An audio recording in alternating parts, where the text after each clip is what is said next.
Hello everyone, welcome to another Dragunov guide, and today we're gonna talk about wall combos.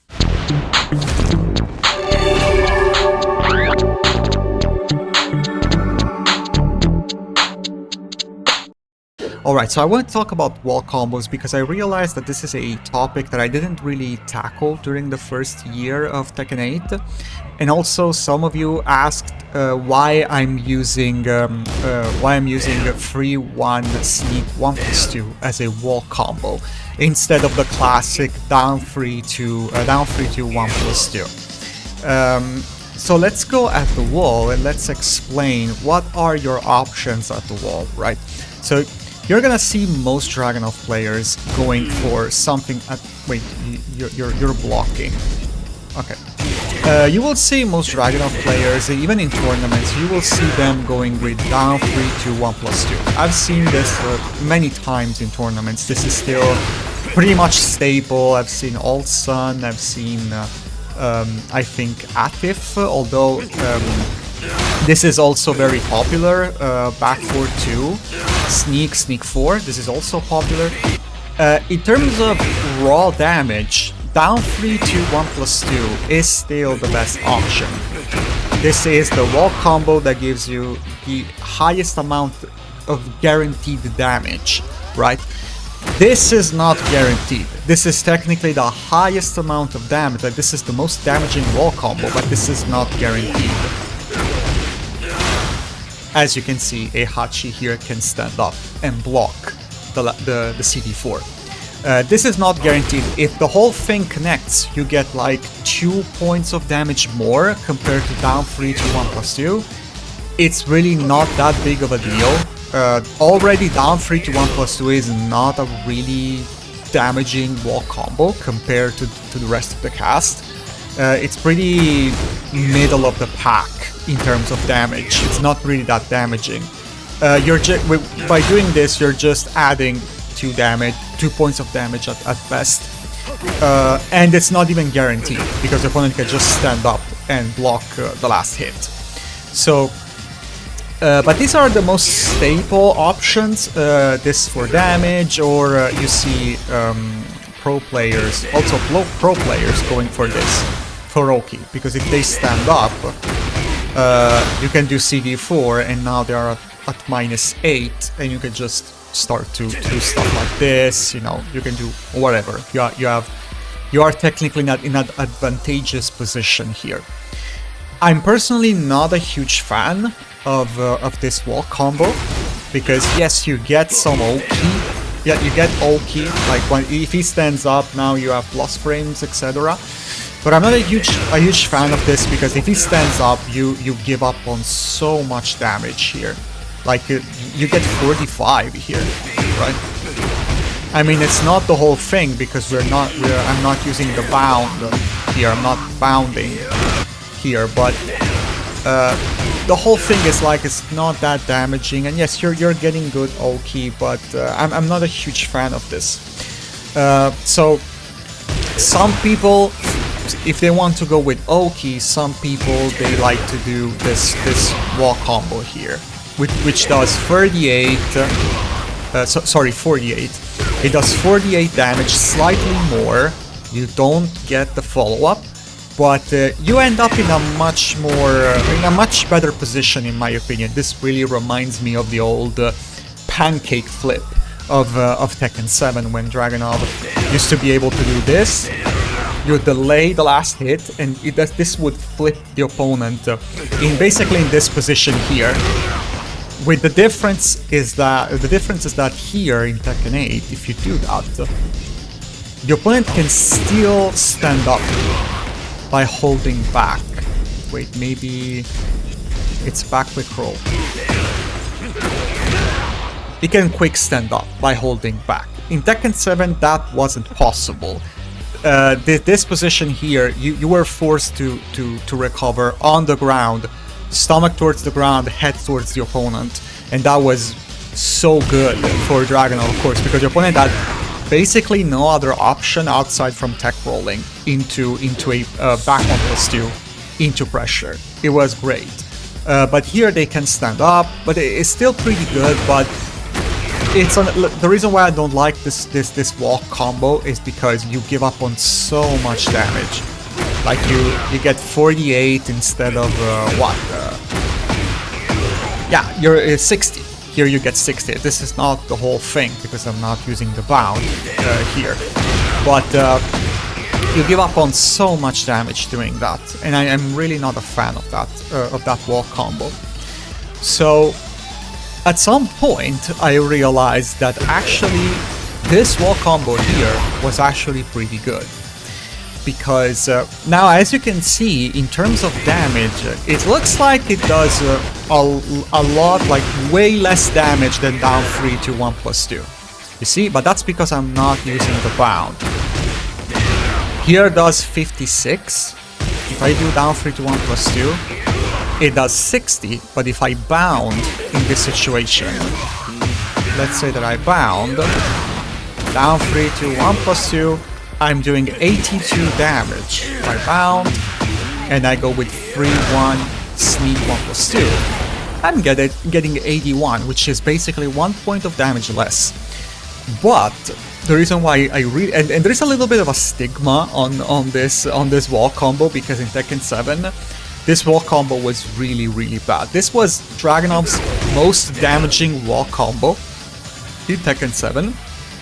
But the problem of this wall combo in Tekken 7 was that it used to switch sides. So basically, after the 1+2, you would end up in oh god, it's difficult to show, but you would basically switch position. And I legitimately lost matches because of that. I did 3-1, 1+2. I ended up with my back towards the wall. And then the opponent started to pressure me like crazy and I died. So that was really bad. So no one used this wall combo. Same goes with back 2 while standing 1+2, which is also another wall combo. Like this is generally better because you get slightly more damage. But this was also a thing when 3-1 didn't have a sneak transition. Dragunov got the sneak transition in Season 3. But Season 1, Season 2, this was the go-to wall combo. Although they still had the problem of switching sides. This problem doesn't exist anymore. You're not gonna risk of switching sides by doing this. And yes, it does 1 point of damage less than down 3 to 1+2. But the Oki afterwards, like you recover, Dragunov recovers so much more quickly than the opponent. You have the frame advantage is so massive after this. Unfortunately, the frame displayer doesn't really show this correctly.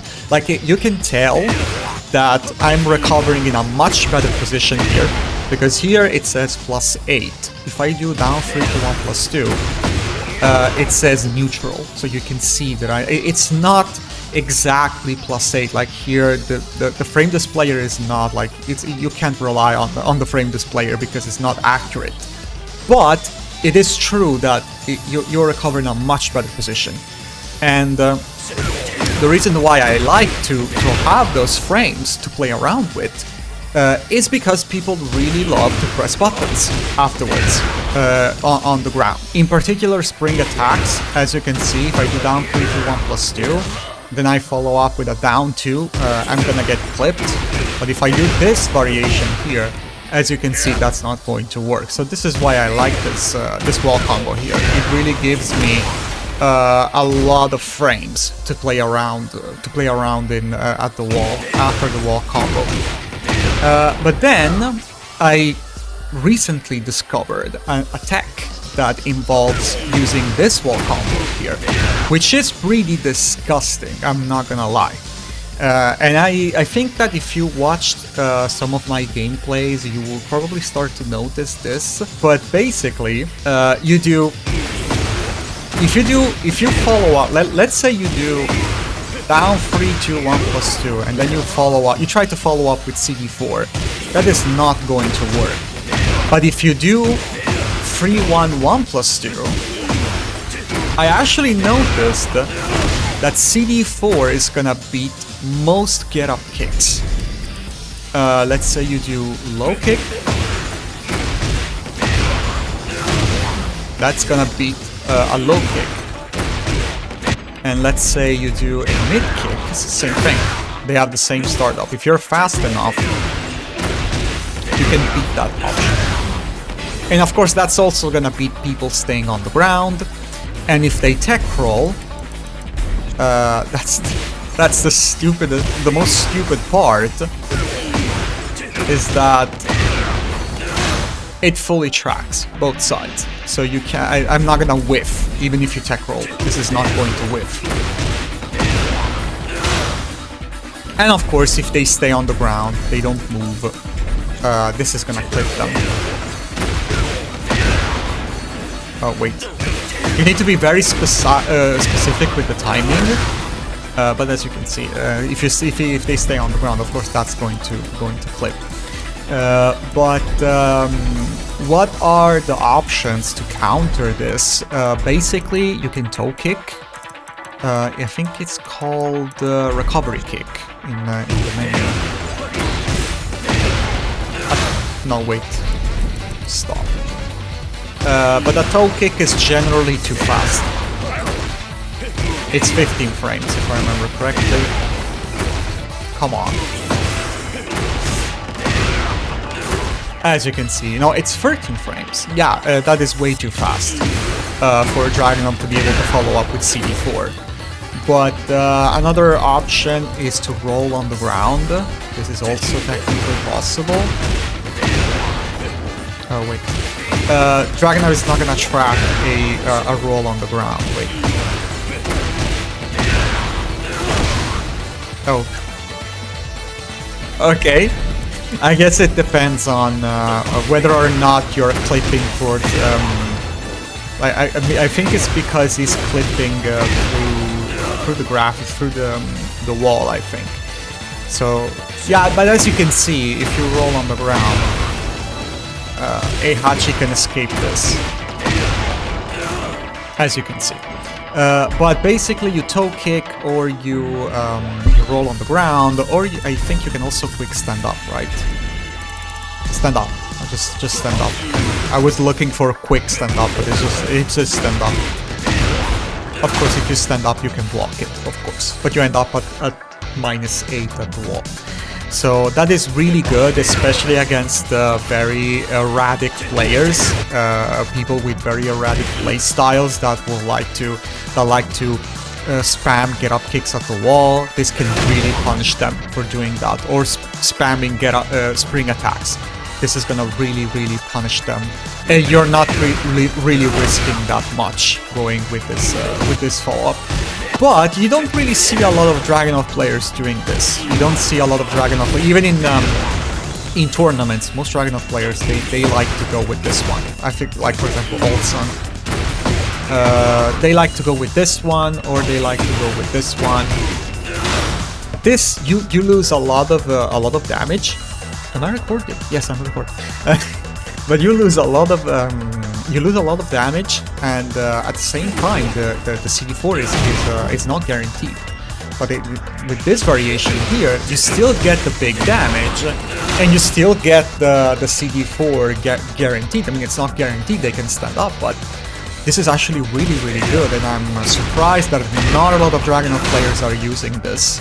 I'm really surprised, even in tournaments. Not a lot of Dragunov players are doing this. Of course, if you know that your opponent is gonna tech roll, it's just way better to do the classic, let's say you know that your opponent is gonna tech roll, it is way better to do the classic quick sidestep to realign into back on +2. That is way better, of course, because you end up at +6 right next to the opponent. Like this. So you can threaten with throws, you can threaten with Hachi kick if you want to. If you wanna get killed by doing that, then you know you can try. But if you don't know, like if you don't have a lot of info on your opponent, this is a safe follow-up after 3-1, 1 +2. Down 3 to 1 +2 is not going to work, like I showed you. Okay, here he tech rolled, but if he presses button on the ground, that's not going to work. Okay, so one last thing I wanted to show you is a heat wall combo, right? His extension at the wall when he has heat. In this situation, what you're gonna do here is, let's say you eat back for free, you heat engage.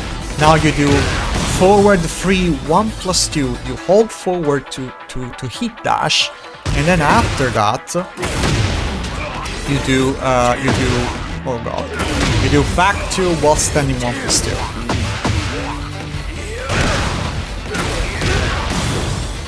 This is very, very damaging. However, there is a big problem with this wall combo, and I honestly lost count how many times I died, or I almost died because of this. And it's the fact that this wall combo here is very inconsistent off axis.